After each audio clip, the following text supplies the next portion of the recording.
Good morning friends, welcome back to Shrabani's diary. আশা করি তোমরা ভালো আছো, সুস্থ আছো। আমিও ভালো আছি।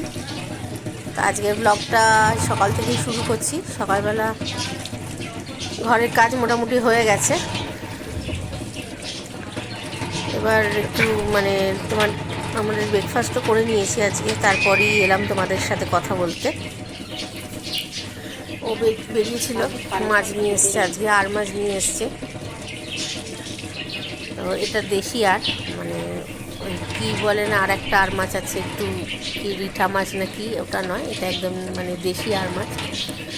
তো আমার এটা খুব একটা ভালো লাগে না খেতে, টেস্টটা আমার খুব একটা ভালো লাগে না, কিন্তু যাই হোক এনেছে যখন ওই জন্য মাছগুলো ধুতেই তোমাদের সাথে কথা বললাম।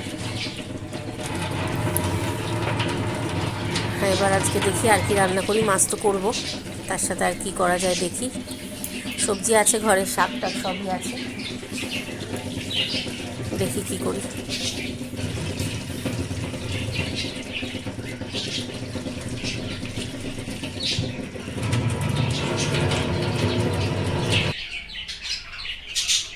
আর মাছটা নুন হলুদ মাখানো হয়ে গেছে, আর এদিকে এটা ভাত দেওয়ার সময় তেলটাও গরম করতে দিয়েছি।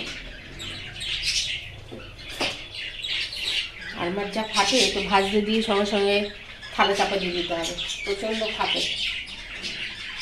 ওই জন্য আমার খুব ভয় লাগে আর মাছ ভাজতে। তাও এগুলো তো একটু জানি না, এগুলোও ফাটবে। ও আমার দিকে তাকিয়ে হাসছে, ফাটবে বলেছিল, কিন্তু সত্যিও তোমরা তো জানোই। তেলটা গরম হোক, তারপর মাছটা ছাড়বে। আর মাছ ভাজতে বসিয়ে দিয়েছি, এক্ষুনি ফাটাফুটি আরম্ভ হয়ে যাবে, সবে সবে দিয়েছি।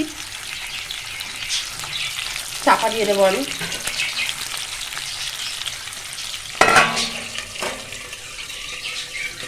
আর এদিকে এখনো এগুলো আছে। সব থেকে তো ভয় লাগে মাছের মুড়োটা ভাজতে, ওটা সব থেকে বেশি ফাটে। আর আজকে করব পালং শাক ভাজা করব, তো কাটাকুটি করে নিই, তারপর আবার তোমাদের সাথে কথা বলছি। মাছগুলো ভেজে নিই এর মধ্যে। মাছ ভাজা কমপ্লিট হয়ে গেছে, আর এদিকে পালং শাকও কোটা হয়ে গেছে। আর কিছুটা মাছ তুলে দিয়েছি, কেননা পুরো তো করে লাভ নেই, কিছুটা তোলা রেখে দিয়েছি। আর এই মাছটা পেঁয়াজ আদা রসুন বেটেই করব, একটু কষা কষা করে না করলে এই মাছ খেতে ভালো লাগবে না। তো রেডি করি, তারপর কথা বলবো তোমাদের সাথে। পালং শাক ভাজা বসিয়ে দিয়েছি, একসাথে আসলে ছোট ফ্রাইং প্যানে বসিয়েছি বলে না এতটা উঁচু হয়ে আছে, শাক তো এক্ষুনি জল বেরিয়ে কমে যাবে। আর এদিকে মশলাটা কষে নিয়েছি।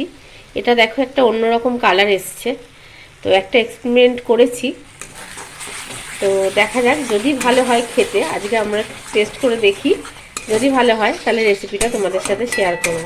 একটু দেখো কালারটা একটুখানি গ্রিনিশ মতো হয়েছে, তোমরা বুঝতে পারছো কিনা আমি জানি না, পুরো একদম হলুদ বা লাল কালার হয়নি, হালকা একটু গ্রিন ভাব আছে। তো একটা এক্সপেরিমেন্ট করেছি, তো আজকে সেই জন্যই বললাম আগে টেস্ট করি, যদি ভালো লাগে তাহলে তোমাদের সাথে রেসিপিটা একদিন শেয়ার করব। তো করে নি মাছ রান্নাটা। লাঞ্চের টাইমও হয়ে গেছে, সব এসে গেছে, আজ রবিবার, বাবাও চলে এসছে, ছেলে তো বাড়িতেই আছে।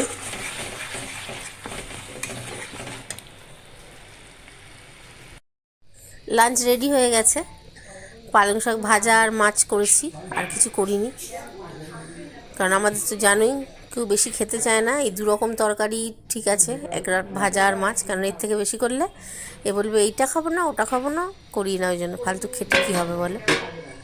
তো চলো সবাইকে এবার খেতে দিয়ে দিই। একটু বেরিয়েছিলাম, এই ডিমের ট্রে আনতে গেছিলাম, তাই একটু তোমাদের সাথে আর দুপুরবেলার পর আর কথা হয়নি, কেননা একটু বাড়িতে একটু ওর সাথে আমার একটু কথা কাটাকাটি হয়ে গেছে। আসলে আমিও খেয়াল করিনি যে ডিমটা শেষ হয়ে গেছে। এবার ও জিম করে এসে তো রোজ ডিম খায়, আর দুটো ডিম ছিল, আমি ওকে বলতেও ভুলে গেছি, আর আমার নিজেরও মাথা থেকে বেরিয়ে গেছে কাজের জন্য। তো সেই জন্য এখন আবার বেরিয়েছিলাম, এই ডিম নিয়ে এলাম, এবার ওকে সেদ্ধ করে দেবো, তাহলে গিয়ে একটু মাথাটা ঠান্ডা হবে। আর আজকের মতো ব্লগটা এখানেই শেষ করছি। আমার চ্যানেলটাকে একটু সাবস্ক্রাইব করে দিও, লাইক কমেন্ট শেয়ার করো। তোমরা একটু লাইক করো, তোমরা অনেকে দেখছো কিন্তু লাইক করছো না, তো লাইক করো, সাবস্ক্রাইব করো, আজকের মতো গুড নাইট, টাটা।